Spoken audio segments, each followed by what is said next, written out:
Bonjour et bienvenue au Verbomoteur. Ici Simon Lessard en compagnie de nos 3 chroniqueurs du magazine Le Verbe cette semaine. Stéphanie Grimard, Antoine Malenfant et Laurence Godin-Tremblay. Bonjour à vous 3. Hola. Durant la prochaine demi-heure, nous reviendrons sur les critiques du pape François envers les politiques migratoires de Donald Trump. Nous entendrons aussi l'édito d'Antoine Malenfant sur le tour du monde joyeux de la skippeuse Violette d'Orange. Et nous discuterons ensemble en fin d'émission d'amour et de romance. La Saint-Valentin est-elle une véritable célébration de l'amour? Mais d'abord, pour commencer cette émission, en ce 14 février, une question spéciale pour vous 3. Quel est votre film d'amour préféré? Stéphanie, je commence avec toi. Ben moi, c'est peut-être pas si original, mais la fameuse histoire de Roméo et Juliette, je trouve qu'elle a traversé le temps jusqu'en 1996, quand il y a eu le film là, que tout le monde connaît. Avec Leonardo DiCaprio, Claire Danes. Moi, j'étais adolescente. C'était la première fois que j'allais au cinéma en gang, entre filles. Ça nous coûtait, je pense que c'était 2 piastres là, dans le Vieux-Québec. Ouais, il y avait un endroit où est-ce que c'était particulièrement pas cher, les mardis, je me rappelle. Puis on avait été là en gang, puis ça m'avait bien marqué. Ça me fascine aussi que ce texte-là, c'est ça, traverse le temps, puis est tout aussi touchant, l'amour tragique. Bon, c'est sûr que ça finit mal, mais ça commence mal aussi. Moi, je trouve qu'on le remarque pas assez. Là. Roméo, il aimait une autre femme là, quelques secondes avant, puis il change d'idée. Moi, je suis assez contre. C'est vraiment les passions sans la raison, Roméo et Juliette. Oui, c'est ça. Mais bon. Mais dans cette version de Baz Luhrmann, ce qui est intéressant aussi, c'est que c'est le texte de Shakespeare qui n'a pas été modifié. Donc, on a vraiment un accès direct à l'œuvre dans une réalisation vraiment très, très créative très pour moderne. Actualiser le texte aujourd'hui. C'est ça aussi son exploit, là, je pense. Ouais. Merci. Stéphanie, toi, Laurence? Mais c'était l'époque où Leonardo aussi sortait avec des filles de son âge. Là. Il y a longtemps. Il y a longtemps. Merci pour la parenthèse, Antoine. Moi, c'est Une vie cachée là, qui raconte... Oui, de Terrence Malick. C'est ça, qui raconte l'histoire d'un homme là, qui est maintenant bien heureux, là, d'après l'Église catholique. Franz Jägerstätter. C'est ça. Puis qui décide dans sa conscience, de ne pas adhérer à l'armée d'Hitler. Bon, où est l'amour exactement? Là? Moi, ce qui m'intéresse, c'est ça, c'est le couple qui est dépeint là. Moi, je trouve ça très beau parce que c'est une décision très grave qu'il prend. Puis je trouve ça beau, tu sais, ces moments où le couple doit se mettre ensemble, s'unir pour prendre une décision qui va leur coûter physiquement, corporellement, bon, parce qu'il va mourir de cette décision-là, là, il va être condamné, mais qui est prise ensemble là, dans l'idée de quel est vraiment le plus grand bien pour nous, pour notre âme, puis tout ça. Donc, ça m'a beaucoup touché. Et Le Roi Lion, là, si je peux être plus légère. Okay. J'aime beaucoup Simba et Nala, là, je trouve ça touchant. A Hidden Life de Terrence Malick, Une vie cachée, c'est vraiment une extraordinaire histoire d'amour, comme tu le dis, mais c'est même aussi une analogie à moitié cachée entre l'amour entre le Christ et l'Église, parce qu'on sait que Terrence Malick est catholique aussi, puis qu'il veut, de manière très symbolique, illustrer ça dans ce film-là. C'est sûr qu'il est catholique, il est au moins chrétien, mais me semble que c'est tes recherches, Antoine. Ouais, c'est ça, OK, ouais. Mais justement, Antoine, toi, c'est quoi ton film d'amour préféré? Ah, moi, j'écoute pas de film d'amour. J'écoute pas de film, tout court. Merci beaucoup. C'est tout. Ouais, c'est ça. Je regarde Ma vie de couple, puis c'est un magnifique film. Ah. Un jour, on fera un film. Oui, s'il vous plaît. Une vie cachée, ça va s'appeler. Non, je me souviens des beaux sentiments que j'ai vécus en voyant la série là, Before Sunrise, Before Sunset, After Midnight, je sais pas trop. Before Midnight. Tu mélangeais tous ces mots-là, puis ça fait comme les 3 titres de la série. C'est cute, là. C'est léger, mais tout est dans le dialogue. Aussi, il se passe rien dans ces films-là, sauf des amoureux qui se parlent. Puis je pense que la parole, c'est quand même important dans le couple. Nous, on se parle pas beaucoup, ma femme puis moi. C'est les enfants qui nous enterrent. Les des parents fois, ouais, des fois, t'as passé une belle journée, puis ah ouais, passe-moi le lait. Ouais, c'est ça. Fait que justement, la rareté fait le prix. Fait que quand on a l'occasion de se parler, c'est comme de l'or en barre. Moi, mon film préféré, quitte à être vraiment quétaine ou kitsch, c'est Titanic. Je l'ai revu il y a quelques années, ou un autre film avec Leonardo DiCaprio. Oui. Et je pense qu'il y a 2 lectures de ce film-là.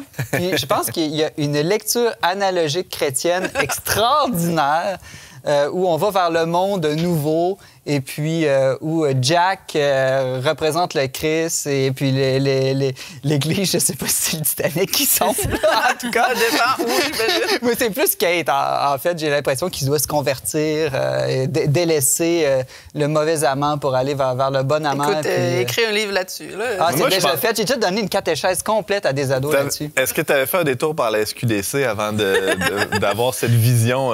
Je vais t'envoyer mes notes, Antoine, et tu seras confondu. Puis en même même temps que son interprétation de Petit Papa Noël qu'il avait conçu ça. Mais bon. Ouais, voir l'épisode de Noël pour la référence.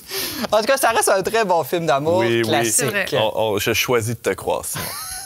Merci de ta confiance. On mettra toutes ces suggestions de films d'amour pour la Saint-Valentin dans la description du vidéo de l'épisode de cette semaine que vous pourrez consulter sur YouTube. Et voilà, c'est parti pour cet épisode.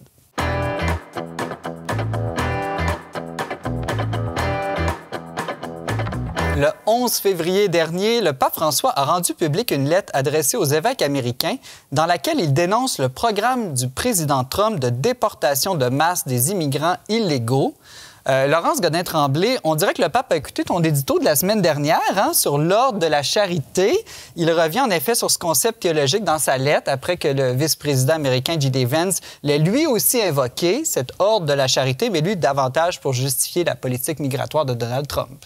Oui, ben je pense que c'est connu là, que le pape est un grand fan des verbomoteurs, du verbe en général, surtout de mes chroniques, m'a-t-il dit, là, en particulier. Mais effectivement, il a écrit une lettre qui a fait quand même beaucoup parler, là, surtout aux États-Unis, parce que c'est assez rare là, je dirais, s'immiscer autant dans la politique d'un pays, là, de prendre position, j'allais dire clairement, mais bon, il y a quand même des nuances là, à cette lettre-là.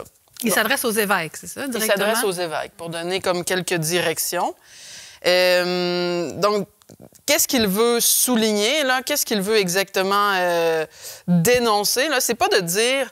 Oui, c'est bien de le dire d'emblée, là. C'est pas de nier qu'un pays puisse avoir une politique de migration avoir des frontières, retourner des gens éventuellement dans leur pays, même si c'est pas exclu. Là. Il dit même qu'il peut y avoir un processus légal pour les immigrants. Ça convient tout à fait. C'est ça.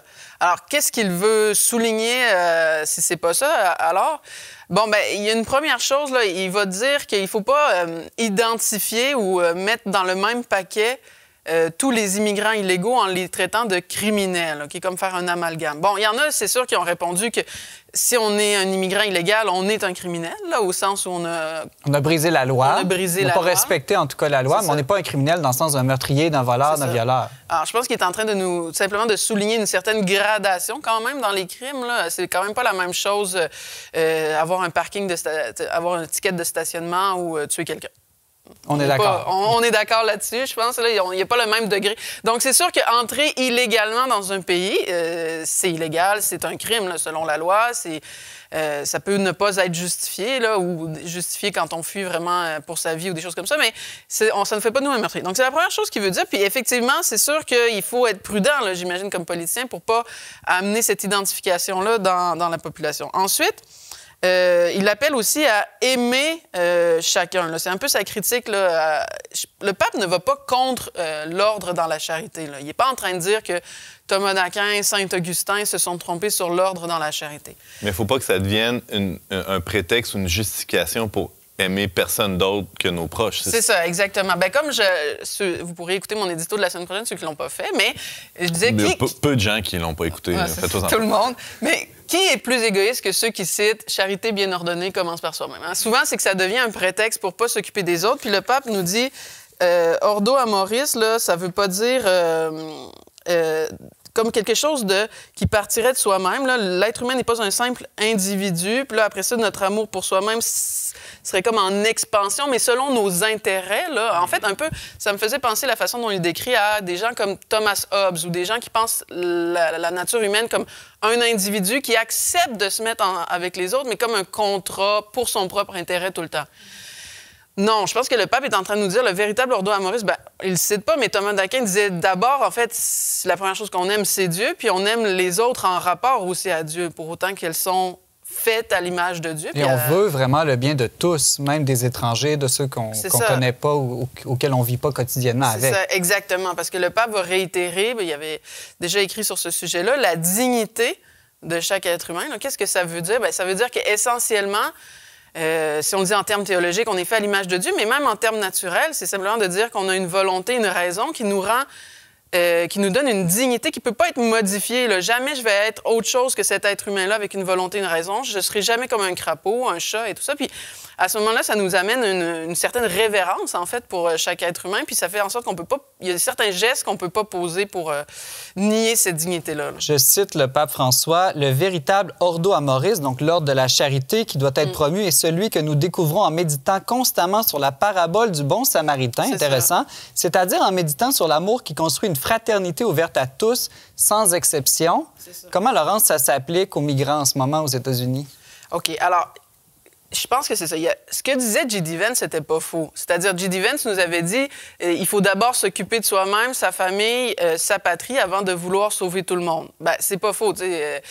Simplement, s'il y a un accident dans un avion, s'il y a un problème, je dois d'abord mettre le masque, ensuite le masque aux enfants. Il faut s'occuper de soi-même pour s'occuper des autres. On nourrit sa famille avant d'envoyer de la nourriture dans le tiers-monde. Mais il y a des...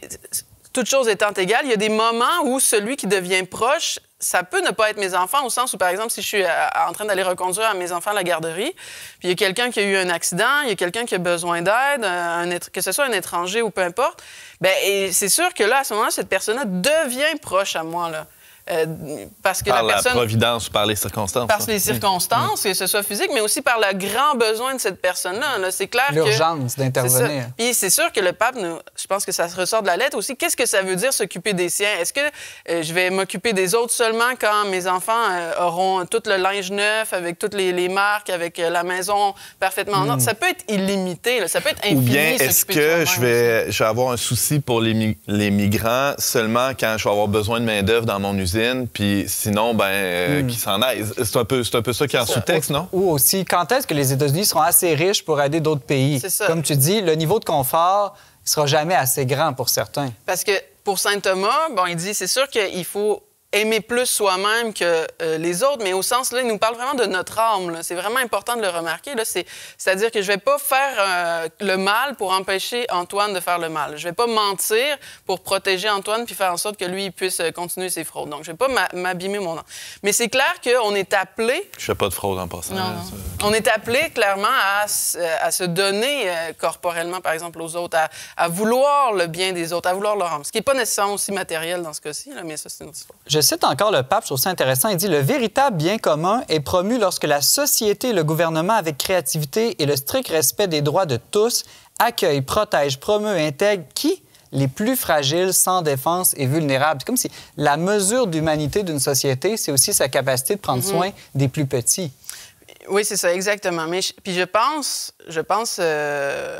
qu'à ce moment-là, cette lettre-là, au fond, elle peut autant offusquer certaines personnes, je pense, plus à droite que plus à gauche, au sens où cette lettre-là nous appelle aussi, la parabole du Samaritain, à comprendre aussi que de vouloir que son pays s'occupe des migrants, là, de vouloir que, ah oui, moi, je veux accueillir des migrants, c'est quand même, après ça, appeler à chaque personne qui vit dans ce pays-là de faire quelque chose, parce qu'il suffit pas de mettre ça dans les mains du l'État ou des ONG. Des fois, c'est le problème, hein, quand on pense, c'est sûrement arrivé à des gens, là, quand on pense que quelqu'un s'occupe des enfants, mais que c'est l'autre, mais personne s'en occupe, finalement. Là, au parc, des fois, là. Oui, c'est ça, on se dit, c'est lui qui est en charge des enfants, l'autre se dit, c'est lui. Puis il y a quelque chose de semblable. C'est facile de dire, moi, mon pays, je veux qu'il accueille des migrants, mais à quelque part, on est tous appelés à cet amour-là universel. Et c'est le sens de la parabole du bon samaritain auquel fait référence le pape François dans sa lettre, c'est-à-dire que toi, tu dois faire quelque chose. C'est ça. Pas dire une institution le fera à ma place. C'est ça, il a quand même payé l'aubergiste pour qu'il s'en occupe. Là. Il a délégué. Il a délégué à un certain moment donné. Mais pas tout. Non, pas tout. Bon point, Antoine. Bon point. Merci. On n'est pas contre les institutions de charité, évidemment. Bien sûr. Bon, Laurence, on va arrêter ici. C'est tout le temps qu'on avait, mais on peut lire cette lettre que le pape a adressée aux évêques, qui est traduite aussi en français sur le site du Vatican. On pourra le mettre aussi en lien de l'épisode d'aujourd'hui sur YouTube. Laurence Godin-Tremblay, tu es chroniqueuse pour leverbe.com. Merci beaucoup. Merci, Simon.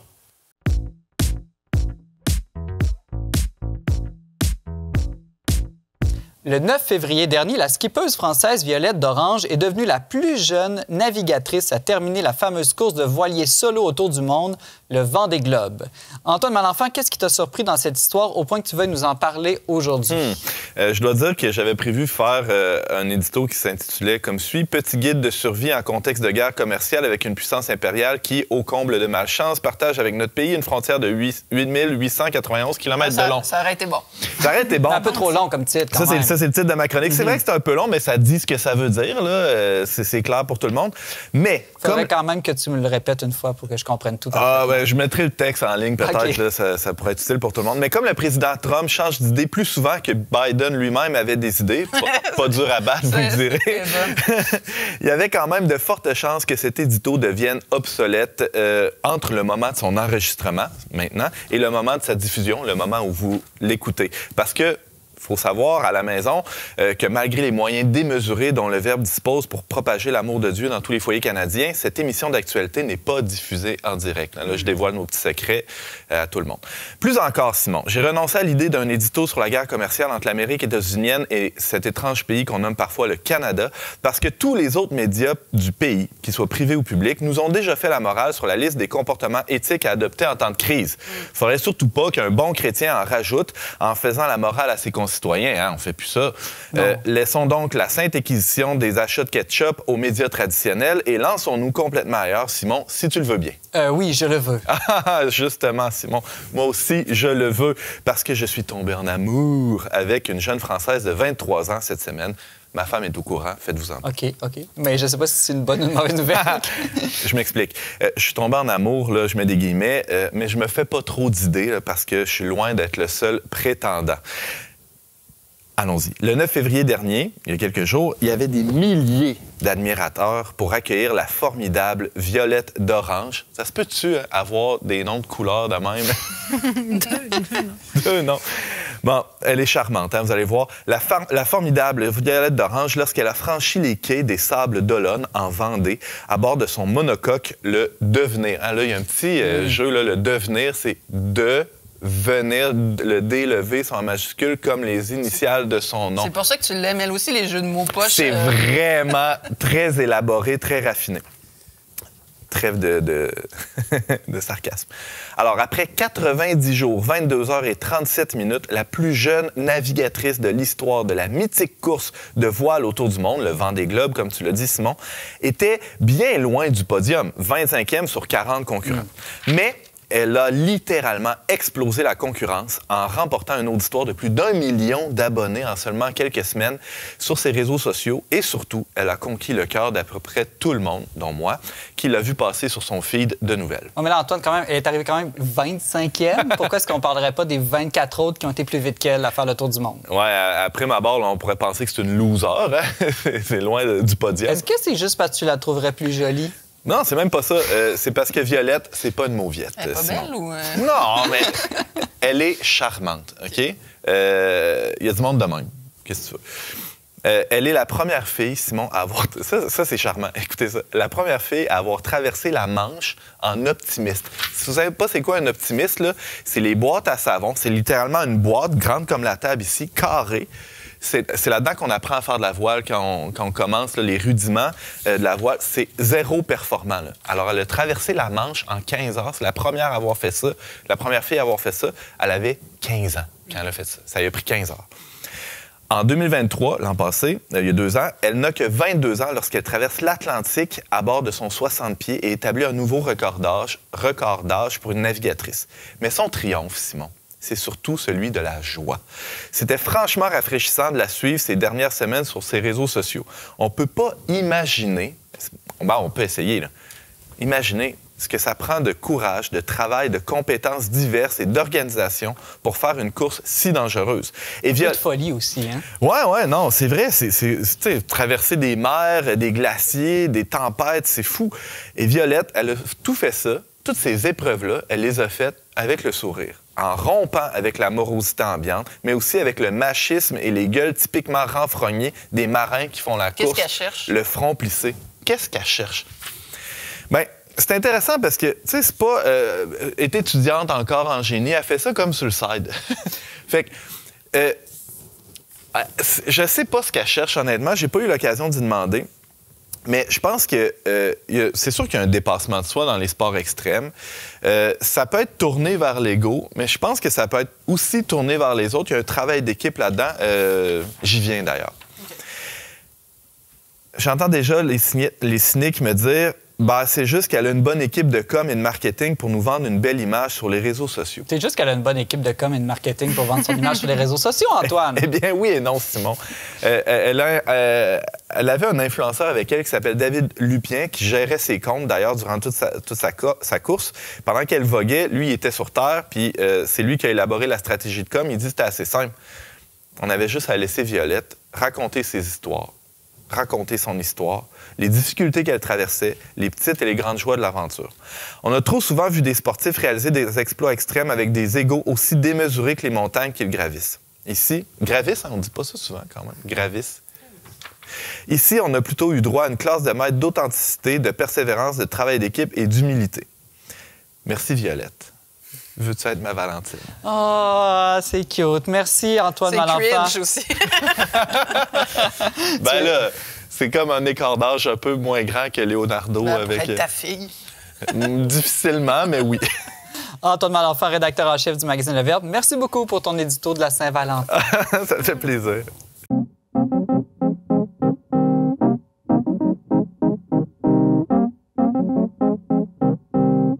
C'est aujourd'hui le 14 février, la Saint-Valentin, fête par excellence du chocolat, des roses et des films romantiques. Notre question de discussion choisie par Stéphanie Grimard cette semaine, la Saint-Valentin est-elle une véritable célébration de l'amour? Pourquoi cette question, Stéphanie? Parce que souvent, on parle de l'amour, comme de plusieurs autres sujets aussi, mais je trouve que l'amour, on en parle souvent un peu sans se poser la question, qu'est-ce que c'est vraiment que l'amour? Qu'est-ce qu'on veut dire par amour? Parce qu'en effet, il y a différents types d'amour. Les Grecs avaient... Moi, j'aime beaucoup me tourner vers les Grecs de ces moments-là, puis pour vraiment aller explorer qu'est-ce que le sens d'un mot en particulier. Puis c'est très, très éclairant quand on va voir chez les Grecs, parce qu'il y avait plusieurs mots pour définir l'amour, pour exprimer ce sentiment. Puis je me suis concentrée sur 3. Il y en a 4, mais Storgé, j'en parlerai pas, mais... Parce que je trouve qu'il y en a 3 qui expriment une sorte de différenciation que je trouve intéressante. Le premier, c'est l'éros. Souvent, on va penser à ça dans nos sociétés. Comme dans érotique. Comme dans érotisme. Le désir plus sensible, Le désir, l'idée d'un manque. Tu sais, je désire ce qui me manque, ce que je n'ai pas. Je te veux, je veux que tu sois mienne, la fusion et tout ça. Le deuxième sens, c'est philia. Où là, c'est plus l'idée d'exprimer la joie devant le fait que tu existes. Tu es là, merci d'exister. Tu me procures... Le fait que tu existes, que tu es là, me procure de la joie. Puis là, c'est plus une union des semblables. Oui, c'est ça. Quelque chose que comme, j'ai pas. Comme l'amitié, peut-être? Un peu plus comme l'amitié. Ouais, d'ailleurs, Aristote, insiste beaucoup sur l'amitié, comme la philia, comme étant même la base d'une société politique saine. En tout cas, il y a plusieurs choses à dire là-dessus. Puis le troisième, c'est l'agapé. L'agapé qui est plus, à l'inverse de l'éros, le don de soi. C'est aussi le mot qu'on utilise pour parler de l'amour de Dieu, de l'amour de Jésus-Christ qui se donne entièrement. C'est plus les chrétiens qui ont utilisé ce mot-là dans Exactement. Pas après les anciens Grecs, c'est vrai. Est-ce que, tu me corriges si je me trompe, est-ce que c'est comme l'opposé ou le miroir de l'éros, où au lieu d'aller chercher ce qui manque chez l'autre, je donne à l'autre ce qui peut lui manquer, peut-être? C'est un peu comme ça. On a traduit ça aussi par charité. Donc, c'est vraiment le don vers les autres. Puis il y en a qui disent aussi, bien, en fait, c'est l'amour de Dieu qui nous traverse et qui se continue dans notre action envers les autres. Donc, c'est ça. En ce jour de la Saint-Valentin, on peut essayer peut-être d'explorer ces 3 sens-là, de se demander quel amour on veut vraiment célébrer. Exactement. Juste l'éros ou un éros qui se déploie en amitié, en philia, jusqu'à un amour divin agapé. C'est ça. Parce que ça peut se combiner. On s'entend que dans une relation, il peut y avoir... Ils sont pas concurrents. L'éros, c'est pas mal. Non, pas du tout. Même dans l'Église, l'éros, c'est pas condamné. C'est un désir qui est naturellement présent chez nous. Mais si ça prend toute la place, à ce moment-là, on passe à côté de quelque chose. Je me souviens qu'en 2014, je crois, le pape François avait réuni environ 20 000 fiancés sur la place Saint-Pierre à Rome pour le 14 février. Ben non. Puis il avait répondu à leurs questions puis donné des conseils pour des futurs époux. Puis c'était vraiment intéressant parce que il parlait justement de l'amour, mais lié à l'engagement, l'amour qui s'ouvre sur la famille, sur la société. Donc, pas simplement deux personnes qui se regardent dans le blanc des yeux, qui sont refermées sur eux-mêmes, mais vraiment un amour qui s'ouvre. Non, puis on peut penser aussi que tu nommais la romance là, dans ton introduction, justement. Est-ce que le fait de... On a tellement de films, comme on parlait au début, où cet idéal-là d'un amour romantique ou romancé, ça fait appel à notre imaginaire. Puis peut-être que quand on vit une vraie vie de couple avec ses difficultés et ses écueils, quand on compare ça à notre idéal romancé, ça peut dévaloriser un peu ce qu'on vit puis nous dire, bon, ben si c'est pas ça, ça vaut rien. Fait que c'est sûr que si on attend de trouver l'amour en croisant une fille dans un corridor puis qu'elle échappe tous ses livres à terre, se pourrait que ça n'arrive jamais. C'est comme ça que mon mari et moi, on s'est rencontrés parce qu'en fait, c'était plus une approche, là, mais j'avais une grosse pile de livres puis il m'a proposé de porter mes livres. Non. Ça a été ça. Ça arrive pour vrai, des histoires comme ça. Ah, vous êtes vraiment romantique. Je sais. Vous n'en êtes pas resté au beau sentiment, j'imagine. On s'est mis à lire ensemble. Ah, la filia, hein? Mais justement, est-ce que cette vision un peu trop romancée de l'amour dans les comédies romantiques vient pas nuire au vrai amour, ne vient pas nous empêcher parce qu'on reste pris dans un rêve idéaliste? Très réducteur, tu sais. Ouais. Puis, tu le disais bien, Simon, moi, j'ai déjà eu l'occasion d'accompagner un couple qui se préparait au mariage, puis c'est très difficile d'accepter l'idée que ton couple n'est pas pour toi. C'est vrai que le couple est une mission en soi, est en vue de quelque chose de tellement plus grand et plus beau. Et même cet idéal-là ou cette idée-là de don mutuel qui rejaillit sur l'ensemble de la société nourrit le couple lui-même. C'est-à-dire qu'on ne s'installe pas dans justement une routine ou juste je te regarde parce que vous êtes peut-être restés au sentiment, là, vous deux, je sais pas. Ça évite de rester à ce niveau-là de l'éros. Mais pour revenir à ta question sur la Saint-Valentin, là, ça me fait réfléchir parce que c'est vrai que chez nous, on la fête pas. Mais cette année, je veux la fêter. Savez-vous pourquoi? Parce que je suis un peu j'ai un petit trouble de l'opposition, puis je suis un peu réactionnaire. Puis j'ai vu que maintenant, il y a une certaine mode qui est de faire comme une anti-Saint-Valentin pour les gens qui disent que c'est indifférent être en couple ou être seul. Tu sais, que l'être humain est pas fait pour être en couple.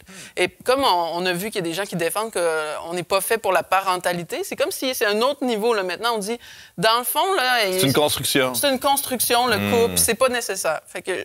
Par opposition, moi, au contraire, je veux célébrer mon amour cette année. Je dois vous arrêter. C'est tout le temps qu'on avait, mais vous pouvez poursuivre la discussion en vous rendant sur la page YouTube du Verbe Média ou aussi nous écrire à verbomoteur@le-verbe.com.